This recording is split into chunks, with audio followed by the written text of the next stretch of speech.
Hello everyone, and happy New Year's Eve, and I hope that you have a lovely evening, but you stay safe. So this is my decade in review. So it's important to remember where you've been to help you get to where you're going. So my story is a little unique as my 10 years, my decade began, let's say 2009. I had went through a divorce previously, put myself back through college, got the job of my dreams, moved to Palm Coast, Florida by myself with my children, had done my residency, was the practice manager for the clinic that I was at. Everything was going great. My children were great, I was great, I was very career driven, can I say. So all of that was going along. 2010 happens, December 17th. I wake up and I find my son, my 13-year-old son, had passed away in his sleep. That definitely stopped me in my tracks. Anybody that's ever lost a loved one understands what that means, but I seriously think that losing a child is a different animal because having to bury your children is just, it's hard because they're your future. Burying any loved one is hard. So I had to go through that. I have faith and I believe that he was in heaven, and I was grieving. I can honestly tell you that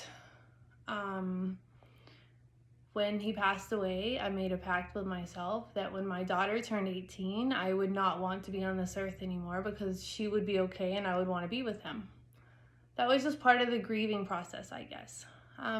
Raising my children by myself, not being next to family, like it was the three amigos, like really, it was me, my son, and my daughter. Like I have a huge family, but I didn't want to live where they live. I wanted to go out on my own and do my own thing, and my children were there, and it was great. So I had to bury him, and I can honestly tell you that was the hardest thing I've ever had to go through in my life. So in a split second, my life changed. Not only did I not have enough savings because I had been going through college and doing residency and internships. You don't get paid for that stuff. I had lots of debt for college and school and raising my children by myself, being a single parent. When my son passed away, I honestly spent my entire savings on having him cremated and his services. I had to bring his ashes home in a box. That was horrifying for me, and I've actually never told anyone that. So in a split second, my life changed. I lost my son, I had no money, and I didn't want to live where I lived anymore. So I took what I had, which wasn't much, and I left my job. I literally left all of the furniture that we owned, except for what was important and what was my son's and my daughter, what she needed.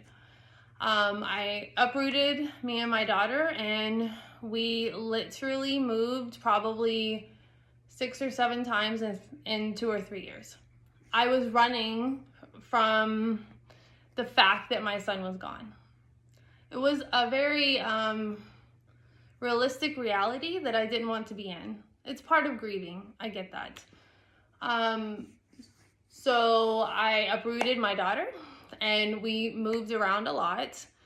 I would say I cried for 2 years straight. I was super depressed and super sad. Didn't take care of myself. I actually had stopped eating, and then my sister's like, hey, you're not eating. You know your daughter's not eating either. So then I started eating, but I'm an emotional eater. And I wasn't working out. I wasn't really working a job. I was literally living off of my 401k, which you're not supposed to do. I get that. I just had to. So the first 4 or 5 years of the last decade were hell. They just were.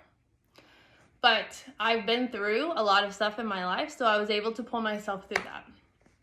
So I ended up starting my own business about 5 years ago.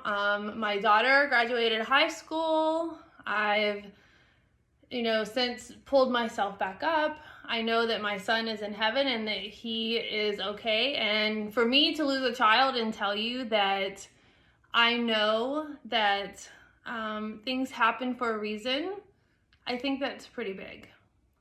I am blessed that my son did not suffer, that he went peacefully in his sleep. I am blessed that I had him for the 13 years that I did. So I do know what it's like to be depressed, anxiety, be broke, poverty. I mean, I can tell you that there was a time that my daughter and I were living in long stay hotels in San Diego, California, and we would have almost been homeless if I had not just had that drive to just keep going and that I had to take care of my daughter. If I had not had her, I don't know what would have happened to me, but I do, and God knows that. So everything happens for a reason. So the last decade definitely was the hardest of my life, but has made me the strongest of my life. No matter what comes my way, or no matter what comes your way, just know that it will be okay. It's going to take time and effort, and you're going to pull yourself back up, and you're going to just keep at it, because that's what we're supposed to do. It's okay to be sad about stuff. It's okay to have problems. We all have problems. If you have a perfect life, I think that's amazing. And good for you. That's great.